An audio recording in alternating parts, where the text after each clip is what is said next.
General Mohammad Asaduzzaman বলেছেন, BDR হত্যাকাণ্ড ছিল আওয়ামী লীগকে ক্ষমতায় টিকিয়ে রাখার একটি আন্তর্জাতিক চক্রান্ত। শনিবার সকালে এফডিসিতে এক অনুষ্ঠানে তিনি এ মন্তব্য করেন। অ্যাটর্নি জেনারেল বলেন, বাংলাদেশের মানুষকে জিম্মি করার জন্য, ভোটের অধিকার হরণ করার জন্য, নৈরাজ্যের মাধ্যমে দেশের সার্বভৌমত্ব ধ্বংস করার জন্য বিডিআর হত্যাকাণ্ডের ঘটনা ঘটানো হয়েছিল। তিনি বলেন, সাবেক সেনাপ্রধান জেনারেল মইনুল আহমেদের প্রচ্ছন্ন নিষ্ক্রিয়তা ছাড়া বিডিআর হত্যাকাণ্ড সম্ভব ছিল না। এই হত্যাকাণ্ডের মাস্টার মাইন্ডদের বের করতে হবে।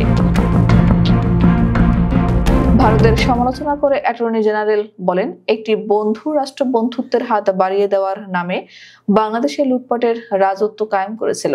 এখন একজন খুনিকে আশ্রয় দিয়ে প্রতিবেশী রাষ্ট্রটি বাংলাদেশের মুখোমুখি দাঁড়িয়েছে।